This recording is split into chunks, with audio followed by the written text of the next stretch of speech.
Malam itu, aku duduk di teras rumah dengan secangkir teh hangat di tangan. Anak bungsuku baru saja tidur, dan keheningan malam memberikan ruang bagi pikiranku untuk berkelana. Ada pertanyaan yang sejak lama mengendap dalam hatiku, tetapi baru sekarang terasa mendesak untuk dijawab. Apakah aku sudah menjadi orang tua yang baik? Pertanyaan itu muncul bukan karena kesalahan besar, tapi dari momen kecil, saat aku meninggikan suara ketika anakku menumpahkan susu, atau ketika aku terlalu sibuk dengan pekerjaan, hingga lupa menjawab pertanyaannya yang sederhana. Ayah, kenapa bintang tidak jatuh?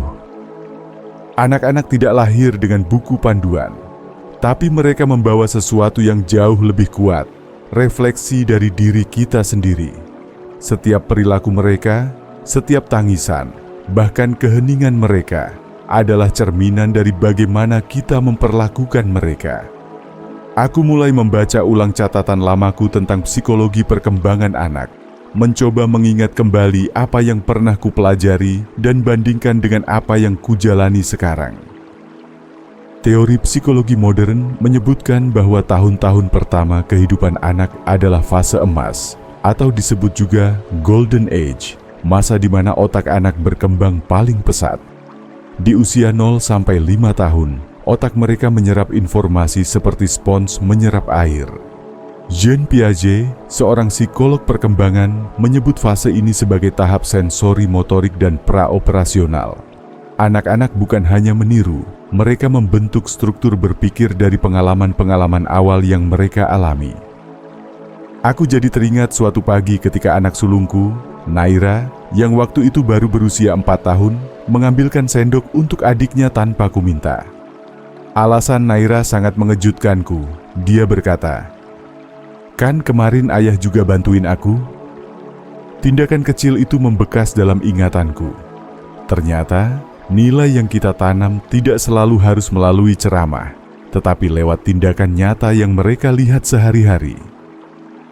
Para peneliti di tahun 2025 dari Stanford University mempublikasikan hasil penelitian menarik.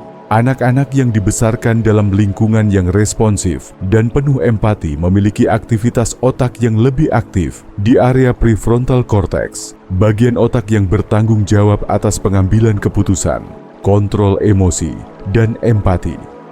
Ini berarti memperlakukan anak dengan penuh pengertian bukan hanya menenangkan hati mereka, tetapi juga secara ilmiah membentuk cara mereka berpikir dan merespons dunia. Aku mulai memikirkan pola komunikasiku dengan anak-anak. Kadang aku tergoda untuk menyederhanakan semuanya. Jangan begitu, itu salah. Tapi, bukankah anak-anak butuh dijelaskan? Bahkan ketika mereka marah, menangis, atau membangkang. Disinilah aku belajar tentang metode validasi emosi. Alih-alih menyuruh mereka berhenti menangis, aku mulai berkata, "Ayah tahu kamu sedih karena mainannya rusak. Itu memang menyebalkan." Dalam Islam, kita mengenal kisah Luqman Al-Hakim yang mengajarkan anaknya dengan bijak. Al-Quran tidak mencatat bahwa Luqman memarahi atau menghukum, tapi menasihati dengan lemah lembut dan memberi alasan logis dalam ajarannya.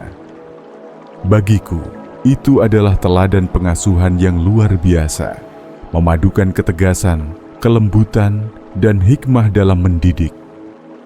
Aku mencoba menerapkan itu dalam keseharian. Setiap kali aku lelah dan ingin menyudahi percakapan dengan anakku dengan "nanti saja ya", aku mengingat betapa berharganya detik-detik interaksi itu bagi mereka.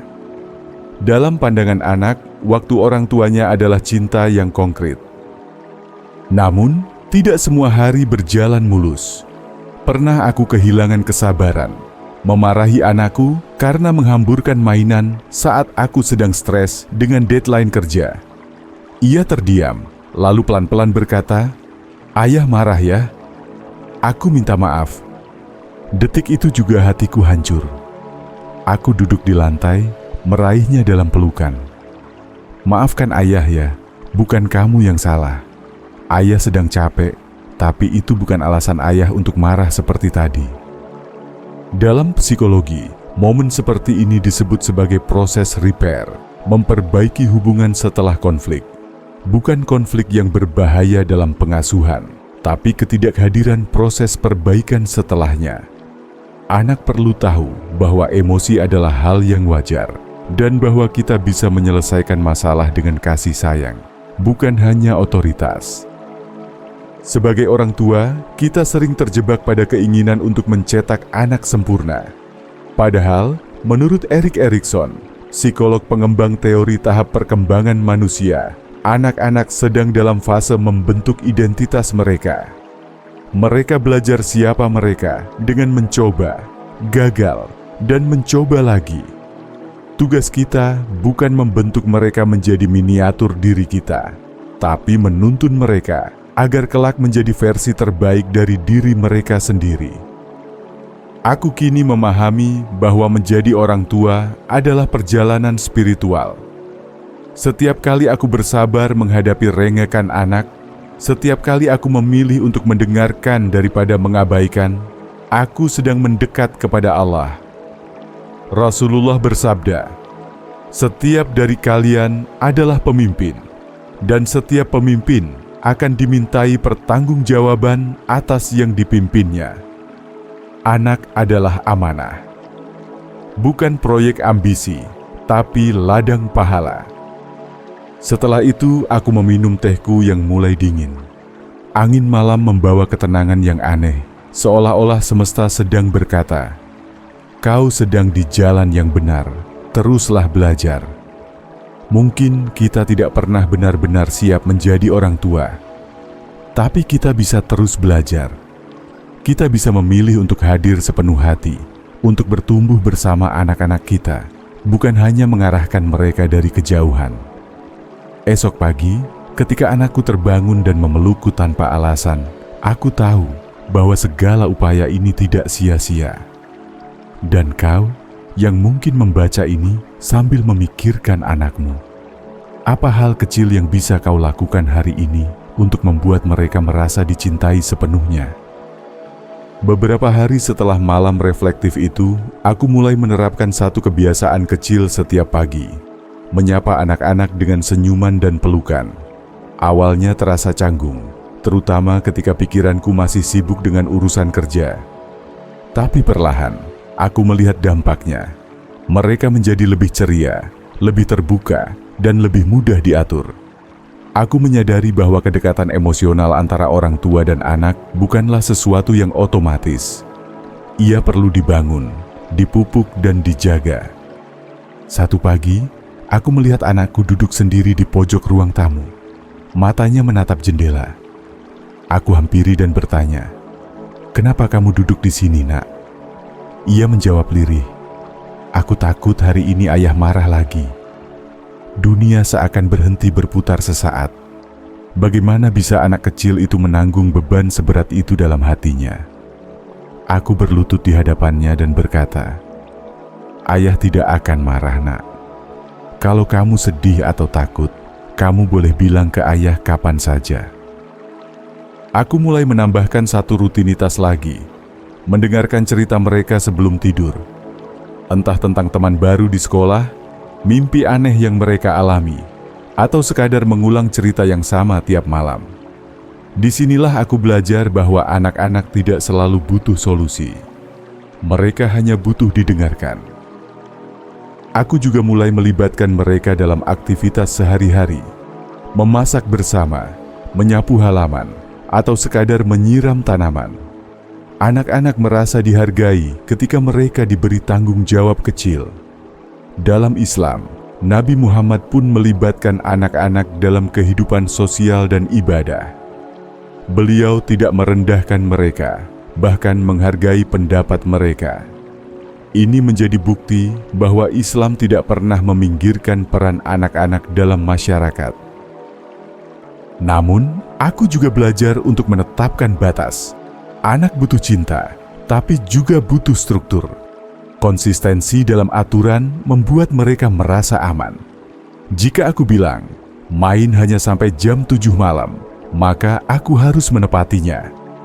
Jika tidak, kepercayaan itu pelan-pelan bisa hilang. Pernah suatu malam, anakku merengek minta menonton lebih lama. Aku ingin mengalah karena lelah dan ingin tenang. Tapi aku tahu yang ia butuhkan bukan izin menonton, tapi kehadiranku. Maka aku duduk bersamanya, membacakan cerita sambil memeluknya. 15 menit kemudian, ia tertidur di pangkuanku.